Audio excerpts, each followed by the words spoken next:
फिलहाल तो ऐसा लग रहा है कि जिस पिच पे वो खेल रहे हैं उस पर तो अजीत पवार ने उंगली फेंक दी। नहीं, उंगली तो फेंक दी है। ये सरकार है ना सर, बीजेपी की, ये कुछ भी कर सकती है। इसमें बीजेपी का क्या है? बीजेपी सब कुछ बीजेपी का इसमें। ये बीजेपी सब ये खेल खेल ली है। ये बीजेपी सबसे ज़्यादा ऐसी पार्टी है। बीजेपी का तो वो था, शरद अजीत पवार कह रहे थे 9 साल से मोदी जी देश को इतना आगे ले जा रहे हैं कि हम बहुत परेशान थे, दूसरी जगह रह के हम बहुत देर कर दिए। 9 साल से परेशान है। आज यहाँ पे कॉफी हाउस में ऐसे लोग बैठे हैं जो अपना बिजनेस से नुकसान से बैठे हुए हैं। अरे मुझे तो बाहर लोग मिलते कहते हैं हमारा बहुत अच्छा चल रहा है। बात चल रहा है। एक मेरा बच्चा पार्ले के बिस्कुट पे 18% GST लग रही है। एक पार्ले का बिस्कुट 2.5 रुपये का आता है, 5 रुपये का आता है, 18 रुपये GST लगा रहे हैं। सरकार कहाँ चल रही है? आज मेरे दो बच्चे हैं, 2 बच्चे, मैं अपने बच्चे पढ़ाता हूँ ना, और कॉपी किताब वो GST वहाँ लग रही है। आज कितनी महंगाई हो रही है। मैं इसलिए 25-30 लाख रुपए खर्च करूँगा तो अपने बच्चों को प्राइवेट में 15-20 हज़ार रुपये की नौकरी के लिए, कि जहाँ तो आप जाके आप अंडे की ठेली लगाओ, एक छोटा सा काम करो। अब मैं क्यों दूंगा? मैंने बीजेपी को वोट दिया, इस बार नहीं दूंगा मैं वोट। इस बार वोट बिल्कुल नहीं दूंगा। 9 साल में 2 बार वोट दिया, मैंने देखा इस बार बच्चों को काम होगा। इस वो तो महंगाई से महंगाई बढ़ती जा रही है। आप बताइए तो, आप भी गायक हैं, साहित्यकार हैं, यहाँ तो इसी तरह के लोग साहित्यकार गायक से नेटवर्कर हैं। हाँ? नेटवर्कर हैं हम। नेटवर्कर हैं हम। नेटवर्कर मतलब MLM कंपनी को हम रन करते हैं। MLM कंपनी को हम रन करते हैं। अच्छा, कुछ आप अपना काम करते तो आपका क्या ये महाराष्ट्र वाले में कुछ है आपका? नहीं, हमारा महाराष्ट्र वाले में कुछ नहीं है, हम तो यूपी से हैं। अरे कुछ सोचा आपने, ये घटनाक्रम क्या है? हम सोचा क्या, ये जो चल रही है पब्लिक में बातें चल रही हैं, अब उसी पे सबके अपने अपने डिसीजन है ना। अच्छा चलिए ठीक है, मैं कुछ और लोगों से बात करता हूँ। हाँ तो अब मैं थोड़े दूसरे टेबल पर आ गया हूँ। आपका नाम क्या है? मेरा मैथ्यू। आप कहाँ के रहने वाले हैं? मैं केरला। तो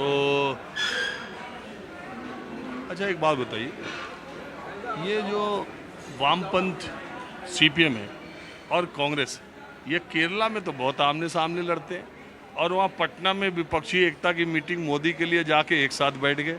आज ही ममता बनर्जी ने कहा कि ये दिल्ली में एक साथ बैठते हैं और हमारे खिलाफ यहाँ लड़ रहे हैं, 8-10 दिन में हम बताते हैं। तो ये क्या विपक्षी एकता और ये क्या चक्कर है, ये जरा सा बताएंगे?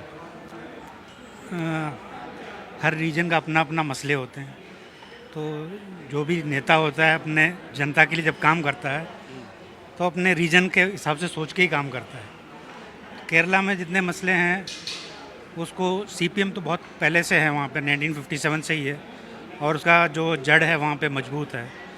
तो जनता का जो वहाँ पे रोल है, भाव है, वो सब जानते हैं वहाँ पे। तो वहाँ के पॉलिटिशियन, मुझे जो लगता है, वहाँ के जो लोकल लोग हैं उनकी मसलाओं को समझ के, शायद हो सकता है कि पूरी देश के बारे में ना सोच के लोकल इश्यूज़ को ध्यान में रख के जो है वहाँ काम कर रहे हैं।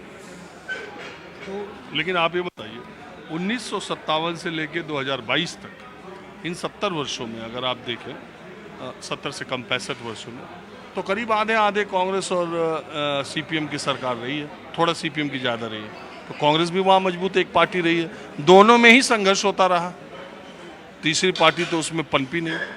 तो ये दोनों वहाँ संघर्ष करते रहते हैं और दिल्ली में जब साथ बैठते हैं तो वहाँ के लोग सोचते नहीं कि ये राजनीति क्या है? सोचते हैं, लोग सोचते हैं, समझते हैं, तभी बीजेपी अभी वहाँ पैर पसारने की कोशिश भी कर रही है।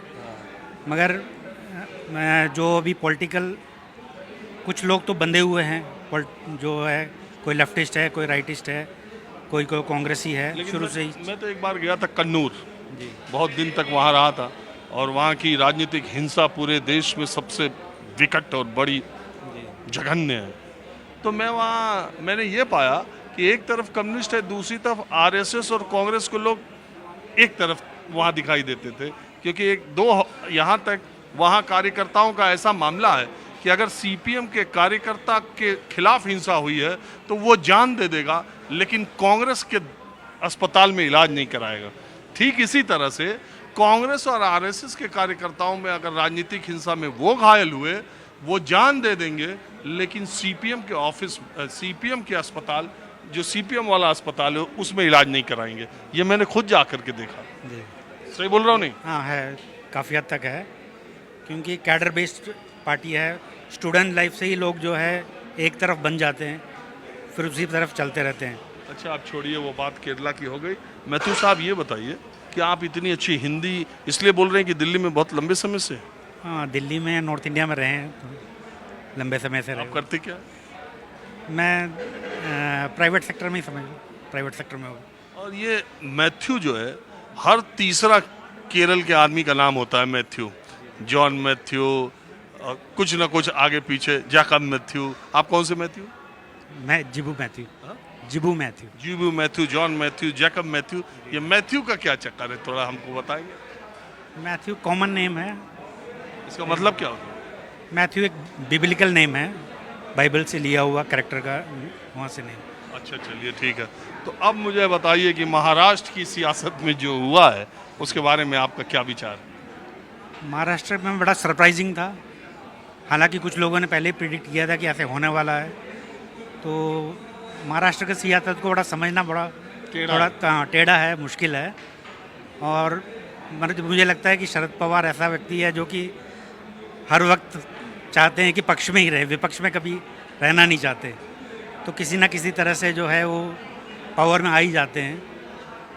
तो मुझे लगता है अभी क्या सिचुएशन है मुझे तो पूरा तो पता नहीं है, मगर ये ज़रूर कहूँगा कि दो नाव पे पाँव पे रख के चलने से ना खुद का फ़ायदा होता है ना देश का फ़ायदा होता है। तो आपको जो 2024 में क्या देखते हैं आप? विपक्षी एकता हो पाएंगी? होना चाहिए, जिस ढंग से सभी एक साथ लोग आ रहे हैं और अपने छोटे छोटे जो नहीं, हमारा सवाल पीएम मोदी को 2024 में लोग टक्कर दे पाएंगे? जरूर दे पाएंगे, पक्का दे पाएंगे। क्योंकि एक तो पीएम मोदी के 10 साल का शासन हो चुका है, एंटी इनकम्बेंसी भी थोड़ा थोड़ा आ ही रहा है। और उसके बाद जो है बाकी सब जो लोग मिलके, जब विपक्ष जो है, विपक्ष तो नहीं बोलना चाहिए उनको, कई जगह पे तो रूलिंग में है और काफ़ी मेजॉरिटी से रूलिंग में है और जनता का उनका साथ अभी भी है, तो इनका चांस पूरा है अगर। और आप बताएं? सर, फर्स्ट ऑफ ऑल मैं क्लियर करूंगा, मैंने मोदी जी को एमपी में वोट दिया और अपना केजरीवाल जी को इसमें दिया, मगर मोदी जी बेस्ट हैं, उनके सिवा कोई नहीं है विपक्ष। मुझे शरद पवार जी ने जब अपनी बिटिया को लाए, मेरे तीसरी आँख खुल गई। मैंने कहा अजीत पवार जी गए और ये अब पवार जी का पतन आ गया है, उनको समझना चाहिए। एक टाइम पीरियड हो गया, वो थोड़ा सा उनको साइड पे बैठना चाहिए और यंग बच्चों को आने देना चाहिए। अब उनकी कितना सब कुछ उन्होंने इतने एम्पायर खड़े कर लिया, हर आदमी को पता है कि उनके पास क्या क्या है। अपना बैठे ना, अब लास्ट स्टेज को अपना एंजॉय करें। वो 80 कितने ही साल के हो गए, 80 साल के हो गए, अब राजनीति में क्या करेंगे? कंप्लेंट मोदी जी के यहाँ 2015 के अंदर लगाई थी और उसका असर ये हुआ था कि डीजीपी चंडीगढ़ सीधा डायरेक्ट वहाँ पहुँची, वहाँ से आईजी रोहतक से और एसपी सोनीपत, उसकी एफआईआर लॉन्च हो गई। मेरी सुप्रीम कोर्ट, हाई कोर्ट की वकील,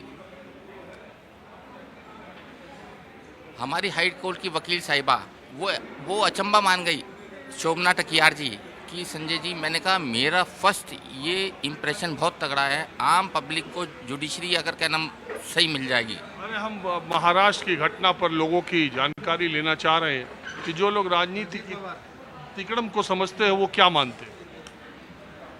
तो तिकड़म तो यही दिख रही है कि जो एनसीपी है ये पहले भी टूट रही थी। अजीत पवार तो पहले भी खवा से ही था इसके साथ, शरद पवार के साथ में। अब देखो शरद पवार क्या इसके ऊपर स्टेप लेता है। कितनी पब्लिक शरद पवार के पीछे आती है। अब उसके तो कई सारे चले गए मिनिस्टर। अब शरद पवार क्या कांग्रेस में आता है कि नहीं आता है? तो मैं तो ऐसे ही राह चलते लोगों से बातचीत करता रहता हूँ, मिलता। बिल्कुल, आपको देखते हैं और आपका बड़े फ़ैन हैं। अरे तो मैं तो ऐसे ही कभी कभी कॉफ़ी हाउस भी आ जाता हूँ, क्योंकि यहाँ के लोगों को देश दुनिया के बारे में जानकारी रहती है। तो सड़क पर चलते लोग शायद महाराष्ट्र की सियासत पर अपना वो विचार नहीं रख पाते, इसलिए मैं इधर चला आया था। आप लोगों ने बात की, इसका बहुत शुक्रिया। और मूल बात यह है कि अब भारतीय जनता पार्टी और शिंदे, अजीत पवार और फडणवीस की सरकार बहुत ज़्यादा बहुमत के साथ महाराष्ट्र में है, लेकिन जनता चुनाव में वोट देती है। चुनाव के बाद नेता कुर्सी और करेंसी का खेल खेलते हैं और फिर जनता को 5 साल के बाद मौका मिलता है। 1 साल के बाद लोकसभा के चुनाव होंगे, 1.25 साल के बाद महाराष्ट्र में विधानसभा के चुनाव होंगे। तब असल पता चलेगा कि जनता के बीच का सरदार कौन है और जनता के बीच का मराठा कौन है। तब तक के लिए आज माहौल क्या है, बस इतना ही। अगले एपिसोड में मुंबई से मुलाकात होगी। कैमरामैन सुनील के साथ राजीव रंजन, न्यूज़ 24 दिल्ली।